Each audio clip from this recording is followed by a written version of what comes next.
I'm here to tell you today about how sensor solutions can empower tomorrow's precision medtech. This is an area near and dear to my heart, with my graduate work coming from biomedical engineering and previous to that, electrical engineering. And this is the area where I learned MEMS. So in the next 35, 40 minutes or so, you'll see an introduction to AMF Fitzgerald, so you can find out who we are and what we do. I'll speak briefly about the market opportunity for medtech and sensorization in general. There's a lot going on, and I want to pull out some highlights for you. I'll show you some examples of MEMS that have successfully made it into medical devices on the market, and then show you a case study of work that AMF Fitzgerald did with Zurich Medical. I want to reserve some time at the end to hear from you, because really that is why I'm here. I'm happy to hear from you. I've already received some outreach on LinkedIn and email. Thank you for doing that. Keep it up. I'm happy to follow up with you for conversation after this webinar. Let me begin with a view of why MEMS matter in medtech. Smarter medtech today really needs smarter sensors.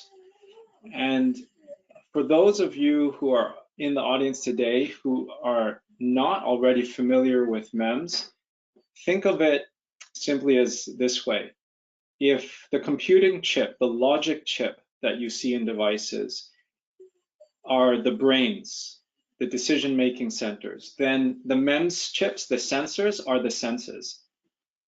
They can sense optical, touch, audio, pressure, motion, smell and gas, taste, biochemistry, these sorts of things. And pretty much anything that is a physical signal, there are a class of MEMS out there seeking to interface that physical phenomenon into electrical signal so that it can interface with all our modern microelectronics. I've called out here at the top of the screen three trends really that are really driving the adoption of MEMS in medtech. It's wearable health monitoring, microfluidics for diagnostics and therapy, and intelligent implants. So I'll talk more about each of these areas today. But why is MEMS so well suited for this area? It's because of their nature. MEMS stands for micro-electromechanical systems, and that's exactly what the body is. It's an electromechanical system. Those signals are traveling throughout the body, and it's got a lot of really tight spaces, small vessels, and MEMS enables a very precise and intimate reading of a signal from outside or inside the body. Because they're based on semiconductor manufacturing processes, MEMS enables a very cost-effective and scalable option for mass production. And because of their small size, like look at this miniaturized pressure sensor on the left here, this enables unprecedented degree of precise data collection in situ.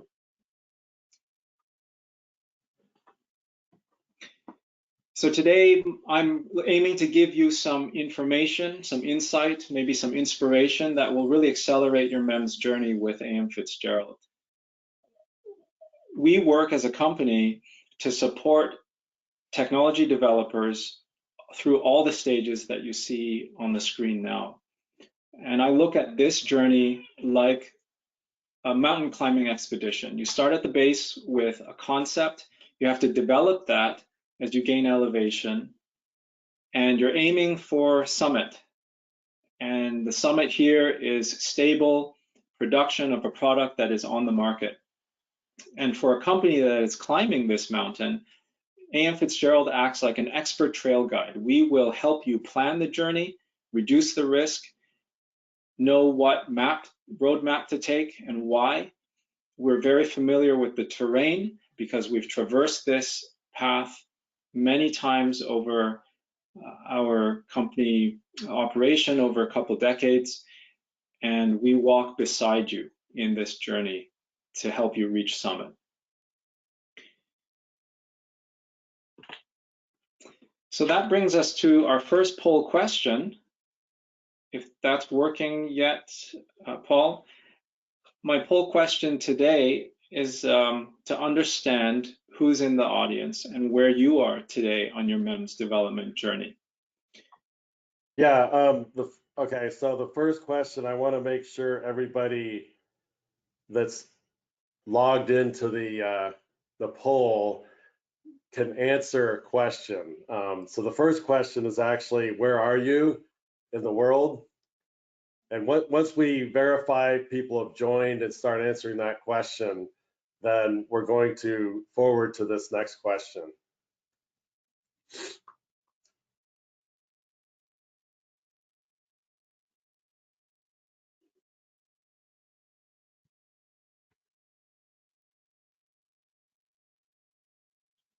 All right.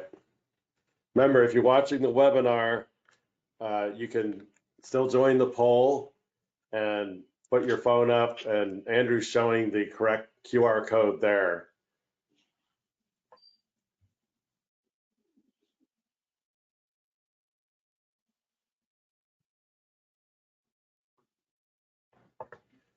All right. Now it's time to answer Andrew's question. Okay, thank you. Thank you, Paul. So my question to you is, where are you today on your MEMS development journey? Are you in the ideation stage, the base camp? You're generating valuable concepts. Are you already on the trail? You're dealing with proof of concept, and you need to show that your idea has legs by building it. Are you already in advanced prototype stages? Or maybe you have reached foundry feasibility and you're looking for manufacturing partners to build out your longer term supply chain. If you're already into foundries, maybe you're into pilot production and setting up manufacturing, or are you already at the summit in production, full scale production with product on the market at scale? Choose one and let me know in the poll.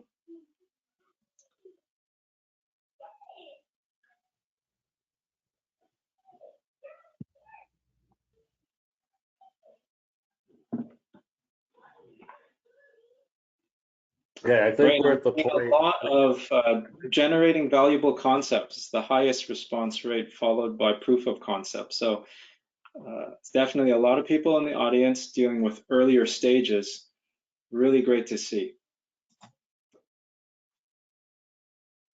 I'm happy to introduce to you AM Fitzgerald as a company on the whole. We are an innovator in MEMS product design and development.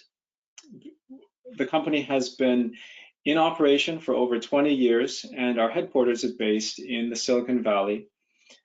Over that time, we have served hundreds of clients, companies of all shapes and sizes and stages, really focusing on custom and emerging MEMS for high-value markets, including Medtech.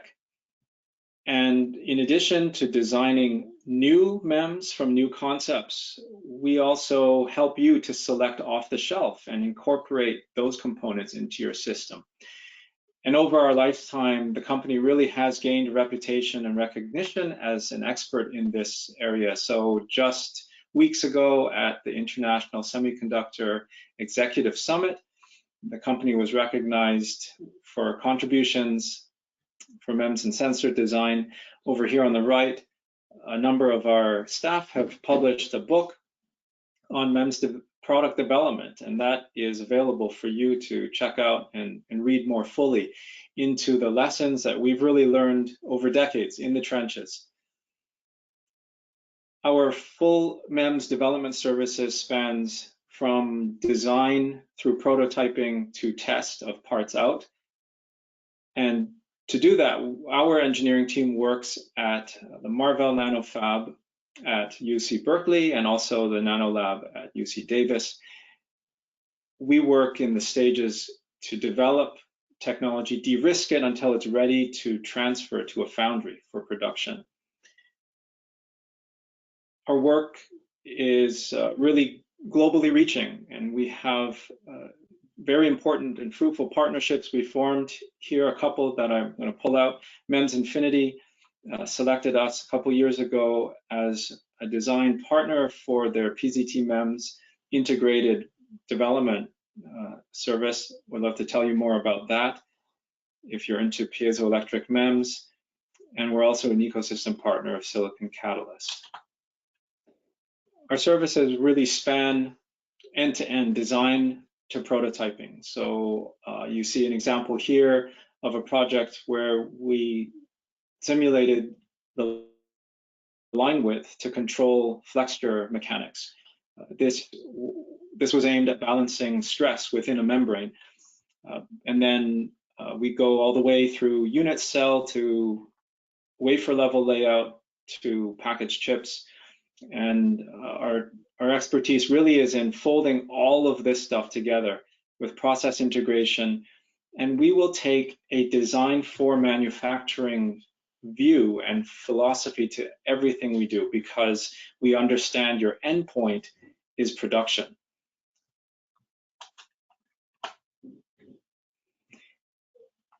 AMF Fitzgerald is able to intercept the project at any one of these stages, from strategy, pre-design, all the way to test and measure. So we're happy to come alongside you wherever you are in the journey and walk with you from there onward.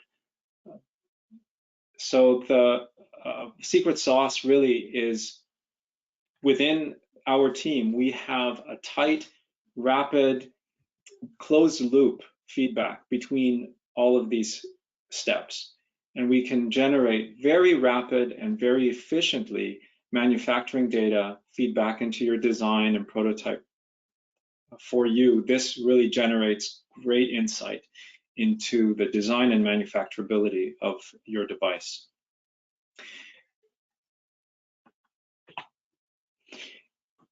In a typical year, our business really is spread over a number of end market applications. We primarily serve specialty markets, low volume, medium volume, and high value products. Medical has been our biggest sector for the past 5 years. These relative proportions fluctuate up and down, but I'm very happy to say that in the last number of years, we've really seen this grow to even more significant portions of our business. And that's why I'm here speaking to this particular audience. I'm happy to learn more from you and see how we can work together. Okay, onward to my second segment here. I want to show you some market opportunities for MEMS-enabled medtech. Understand where the value proposition lies and how to hit that equation for new products coming online.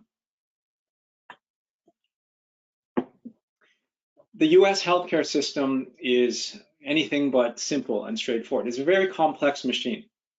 It's fragmented, multiple payers, private, insurance, Medicare, Medicaid, etc. And then multiple providers, layers from between hospital and patient, multiple suppliers, pharma, medtech companies, and all of this is operating under a mix of public and private models. So to successfully enter the US medtech market, a company must think like a healthcare economist, not just like an engineer.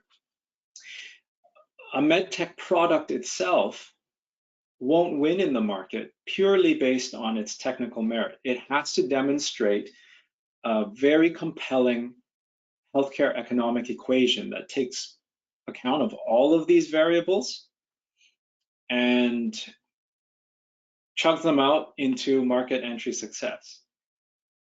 That means that the idea must demonstrate economic and clinical value. It has to be easy to adopt, and you have to secure reimbursement pathways fairly early on in your development.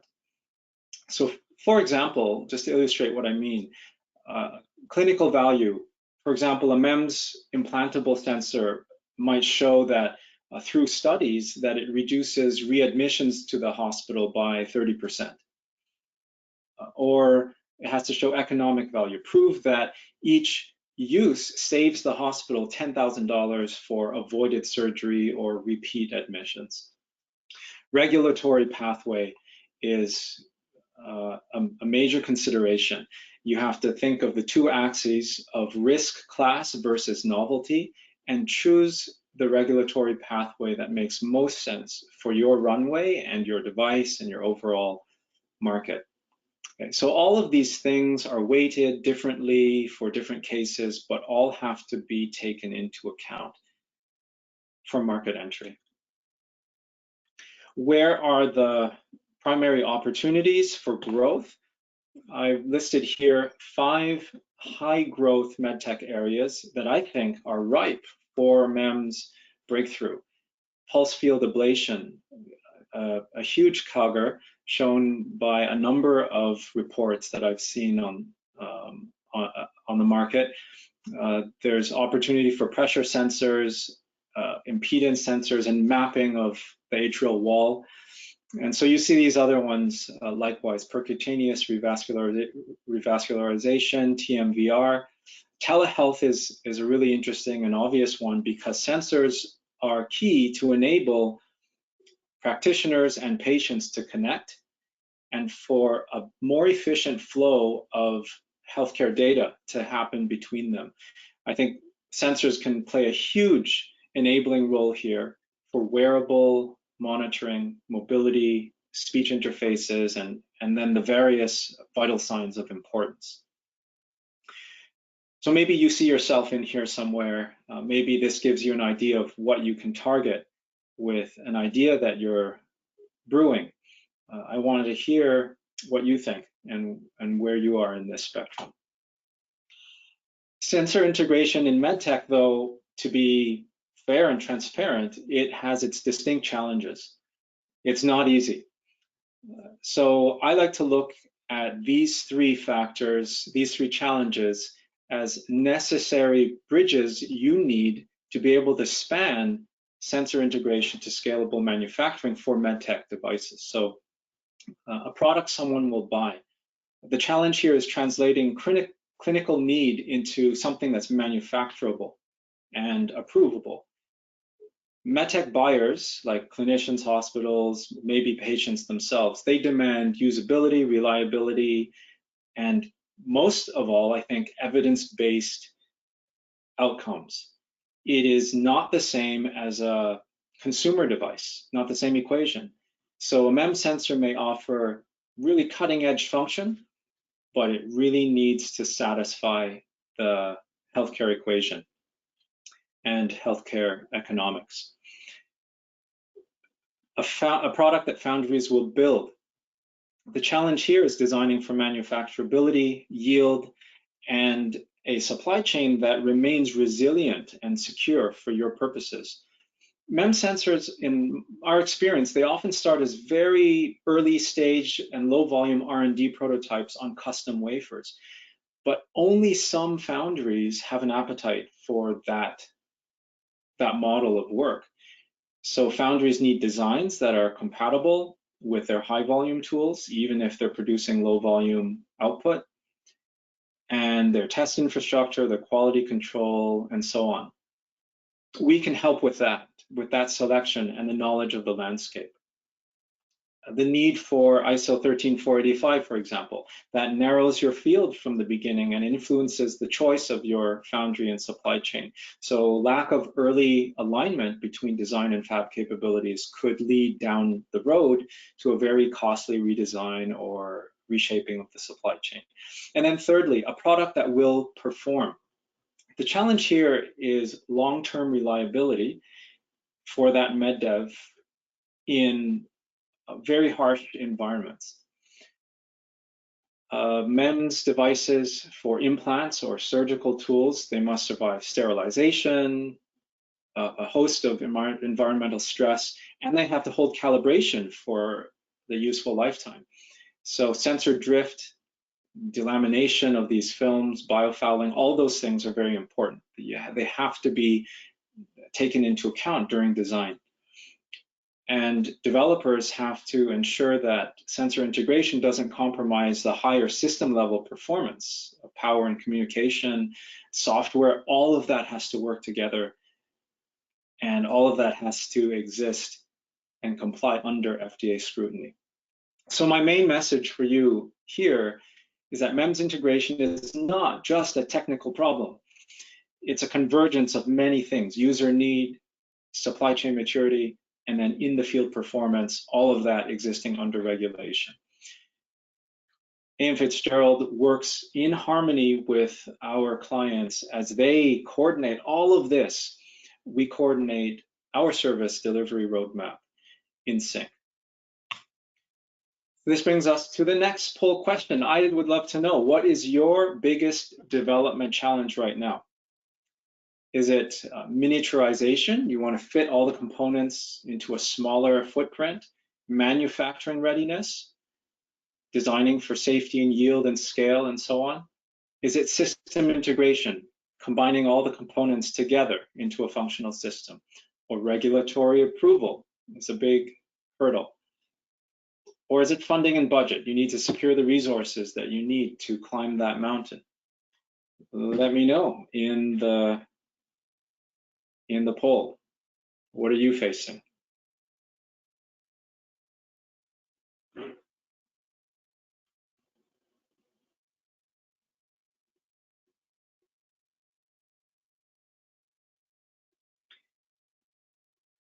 Okay, seeing answers come in. I think the clear majority winner here is funding and budget, securing resources needed to move from prototype to product. Definitely is a common hurdle that I encounter with many of our clients.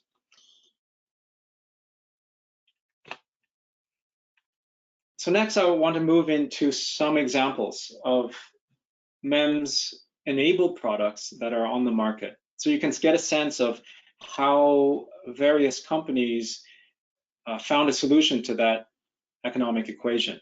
So I'll start with MEMS outside. These are devices that you wear or otherwise don't invade into the body. I'll show you two examples here. One on the left is SensiMed Triggerfish. This is a smart contact lens. The company SensiMed in Switzerland. This is a non-invasive soft contact lens solution, and it enables an automated recording of the continuous ocular dimensional change over about a 24-hour period. Why is that valuable clinically? Well, if the status quo has a patient going into the eye clinic just for a one-shot single data sampling, but the studies clearly show that continuous data, especially in extra clinic times of day, overnight, sleep, and so on, that really makes a difference to base your decision on the full data. So this device integrates a strain gauge that's embedded in the silicone contact lens. It senses circumferential changes in the scleral area and broadcasts that information to devices outside. This information is then transmitted and analyzed. So this can capture nocturnal intraocular pressure spikes that are missed by the standard clinical model. This is all powered wirelessly with these inductive coupling rings here. So really cool, really innovative device, and that's on the market today. Over here on the right is the Oura Ring. Maybe you've maybe you're wearing one now, or you've seen this, heard talks about this before. So this is a wearable. It's designed to track sleep, general physical activity, temperature, readiness, and all of this from your finger. This device contains three-dimensional MEMS accelerometers, captures some very fine-grained motion data, analyzes sleep stages. There's MEMS temperature sensor for skin temperature, very sensitive, and smart algorithms and sensor fusion happening in this unit. These lights you see here, these LEDs, are a few different colors. They can sense things like blood ox, heart rate variability, respiration during sleep. So a lot of data coming in through this ring. This is a great example, I think, of how MEMS sensors makes precision health very personal. It's bringing really clinical grade biometrics into a consumer's daily life. So these two wearable devices, I think, are great examples of how MEMS enables clinical value from continuous monitoring, and that's how they satisfy that healthcare economic equation. Here's another example, another area of ultra-small ultrasound. So on the left, this is a conventional ultrasound station, and we're all familiar with this. We have seen this wheeled around in a clinic or hospital. It's got all these parts. This huge box down at the bottom contains a lot of electronics, pulse receiver, beamformer, a lot of signal processing, data storage, and power management, because these bulk piezoelectric probes need hundreds of volts to operate. But come in MEMS technology, look on the right here, capacitive and piezoelectric micro-machined ultrasound transducers. They enable very intimate integration of the piezoelectric head with electronics. So you have all in this handheld wand. You have compute and imaging processing and the ultrasound transduction. So these two products, Butterfly IQ and Echo Iris, these are both on the market, and they enable one versatile transducer that contain MEMS and ICs to replace this huge conventional probe system, multi-probe system.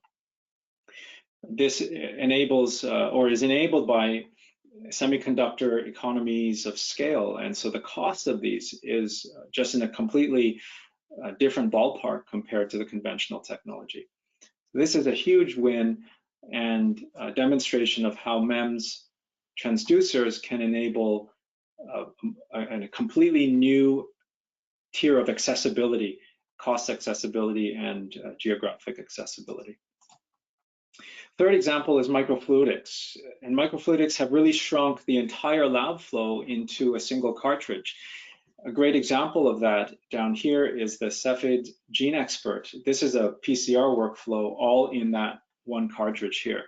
So there's microfluidics and switches and sample loops and so on, all contained in this tiny body here. It found market entry first in the mid-90s with anthrax detection and some military-rooted applications, and then more recently with COVID-19. So sample prep, DNA extraction, amplification, and detection, all of those things, this device has successfully transferred from the benchtop into this automated machine. Very transformational. And this is used in high and low resource settings all around the world. Now I want to show you some examples of MEMS inside, the rise of intelligent implants and tools. Intelligent implants have really become remote patient monitors, have doubled as monitors. look, for example, at this example of Zimmer Biomet and Canary's joint product, the Persona IQ Smart Knee. So in the US, there's 1.3 million total knee arthroplasties performed last year, and follow-up appointments are a huge burden on the system, $1.7 billion. This device enables the clinician team to monitor movement, gait, stride, a lot of really important biomechanical data of the patient post-op and post-discharge. And this enables early intervention to reduce the cost of downstream complications. This is a really fascinating collaboration, partnership between these two companies. One that brings in smart sensor platform, one that had an existing implant platform, and the two of those combined very successfully. A second example is ultra miniature pressure sensors that are able to fit in very intimate small places in the body. And the case for very accurate pressure measurement in the body can enable a lot of applications in cardiac, brain injury, spinal tumor pressures, and then implanted drug delivery.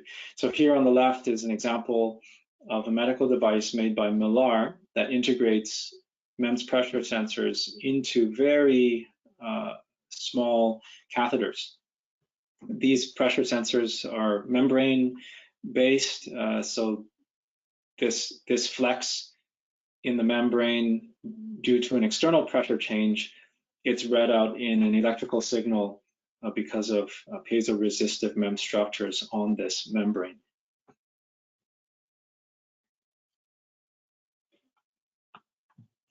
Okay, so next poll question. Would you tell me about which application areas are most important to you, most meaningful for your future products? Is it wearable health monitoring, like we saw with the ring and the contact lens? Is it drug delivery, smart implants, surgical robotics, other tools, or lab-on-a-chip diagnostics, or ultrasound imaging or ultrasound therapy? There's a last option for other. If you select that, you can choose up to 3 options here. If you choose other, on the next slide, you'll have an opportunity to write in some information. So let me know what you think.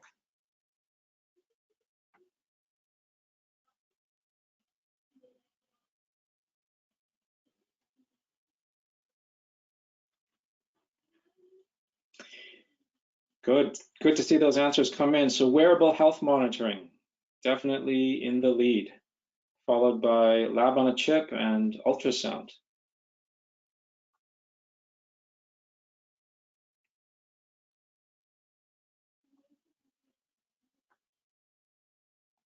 Okay, let's move on together. I will end this presentation with an example of how AMF Fitzgerald's work was used to save lives with very tiny pressure sensors. A number of years ago, we were very privileged to work with Zurich Medical in the development of a solution for fractional flow reserve. So FFR is a gold standard for assessing the severity of stenoses or blockages in your arteries. It's used to guide interventional decisions and can even help to reverse major cardiac events if the data and decision is taken well in advance. So the procedure in concept is very simple. You take two pressure measurements, upstream and downstream of a blockage, and by calculating the ratio of this, you get a measurement of how severe the blockage is. In this case, MEMS pressure sensors enabled pressure measurement in a very maneuverable, flexible guide wire, which would not have been possible with other types or other architectures of MEMS sensors. This maneuverability was preferred by clinicians in order to enter very tiny blood vessels. So here AM Fitzgerald's challenge was to develop ultra miniature pressure sensors for this instrumented guide wire. And in our solution, we helped Zurich to select and design for a foundry with ISO 13485. We built a supply chain for foundry prototyping and developed the sensor or the MEMS design from ground up, involving some process innovation to achieve the form factor and the sensitivity that was required, especially in this application. And then a lot of back-end work with test and dicing, special dicing that could preserve these delicate membranes. So there's an example there of a really tiny sensor at the time, maybe still today, I'm not sure. It was, we believe, the smallest MEMS pressure sensor in the world, fit in a 1 French guide wire. Can you believe that? So under 200 microns in width. So today, these production sensors are on the market. They have FDA and CE approval and are ongoing, or we can support ongoing manufacturing. And this recently concluded a 300-patient clinical study in China. You can look that up and see more information about that. Because this whole unit is disposable, single use, the cost equation of these MEMS die was very important, and so that was all part of the equation in our design and development journey.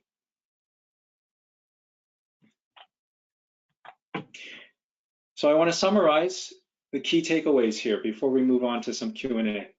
MEMS enable precision medtech.